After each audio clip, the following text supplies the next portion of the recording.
أعوذ بالله من الشيطان الرجيم. بسم الله الرحمن الرحيم. الحمد لله رب العالمين والصلاة والسلام على أشرف الأنبياء والمرسلين. أما بعد، قال الله تبارك وتعالى في القرآن المجيد: بسم الله الرحمن الرحيم. يا أيها الذين آمنوا إذا قمتم إلى الصلاة فاغسلوا وجوهكم وأيديكم إلى المرافق وامسحوا برؤوسكم وأرجلكم إلى الكعبين. سامعین و ناظرین، آج آپ کے لیے بتانے والے ہیں وضو کرنے کا طریقہ. تو وضو کرنے کے دو طریقے ہیں. ان میں سے ایک طریقے کو کہتے ہیں وضو ترتیبی اور دوسرے طریقے کو کہتے ہیں وضو التماسی. آج ہم بتائیں گے وضو ترتیبی کیسے کیا جاتا ہے. وضو ترتیبی میں مستحب ہے کہ سب سے پہلے اپنی ہتھیلیوں کو سروں تک، انگلیوں کے سروں تک مکمل طور پر دھونا ہے. پھر اس کے بعد کلی کرنا ہے، یعنی منہ میں 2 دفعہ پانی ڈال کے صاف کرنا ہے. پھر اس کے بعد ناک میں 2 دفعہ پانی ڈال کے ناک کو بھی صاف کرنا ہے. پھر اس کے بعد واجب ہے کہ چہرہ اور دونوں ہاتھ دھوئے جائے اور سر کے اگلے حصے اور دونوں پاؤں کے سامنے والے حصے کا مسح کیا جائے. چہرے کو لمبائی میں پیشانی کے اوپر اس جگہ سے لے کر جہاں سر کے بال اٹھتے ہیں ٹھوڑے کے آخری کنارے تک دھونا ضروری ہے، اور چوڑائی میں بیچ کی انگلی اور انگوٹھے کے پھیلاؤ میں کتنی جگہ آ جائے اسے دھونا ضروری ہے. اگر اس مقدار کا ذرا سا حصہ بھی چھوٹ جائے تو وضو باطل ہے. اور اگر انسان کو یہ یقین نہ ہو کہ وضو کی ضروری حصہ پورا دھل گیا ہے تو یقین کرنے کے لیے تھوڑا تھوڑا ادھر ادھر سے دھونا بھی ضروری ہے. پھر چہرہ دھونے کے بعد پہلے دایاں ہاتھ اور پھر بایاں ہاتھ دھونے سے انگلی کے سروں تک دھونا ضروری ہے.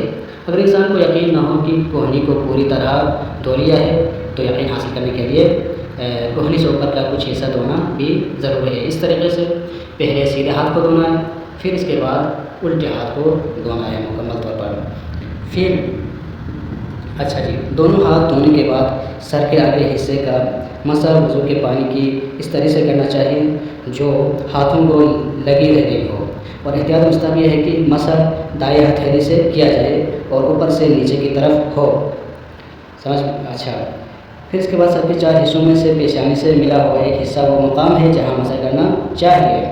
اس حصے میں جہاں بھی اور اس اندازے سے بھی مسح کرنے کافی ہے، اگرچہ احتیاط مستحب ہے کہ لمبائی میں 1 انگلی کی لمبائی کے لگ بھگ اور چوڑائی میں 3 ملی ہوئی انگلیوں کے لگ بھگ جگہ پر مسح کیا جائے.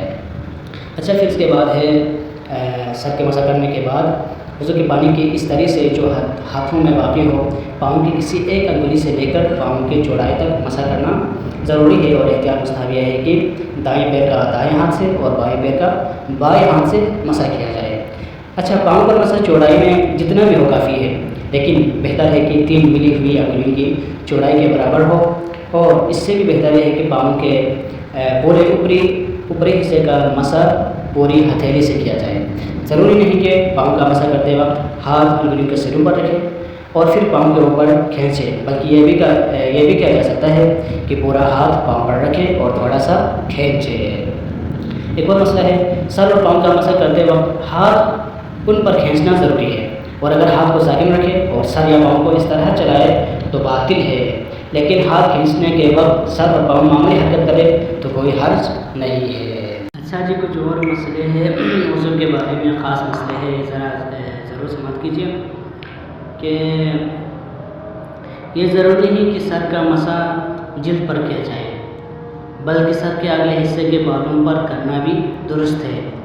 لیکن اگر کسی کے سر کے بال اتنے لمبے ہوں کہ مثلا اگر کنگھ کرے تو چہرے پر آ گرے یا سر کے کسی دوسرے حصے تک جا پہنچے تو ضروری ہے کہ وہ بالوں کی جڑوں پر مسح کرے، اور اگر وہ چہرے پر آ گرنے والے یا دوسرے حصوں کے بالوں کو سر کے اگلے حصے میں جمع کر کے ان پر مسح کرے تو ایسا مسح باطل ہے. ایک اور مسئلہ یہ ہے کہ جس جگہ کا مسح کرنا ہو ضروری ہے کہ وہ خشک ہو. اگر وہ اس قدر تر ہو کہ ہتھیلی کی تری اس پر اثر نہ کرے تو مسح باطل ہے، لیکن اگر اس پر نمی ہو یا تری اتنی کم ہو کہ وہ ہتھیلی کی تری سے ختم ہو جائے تو پھر کوئی حرج نہیں. تو آج کے لیے اتنا کافی ہے. السلام.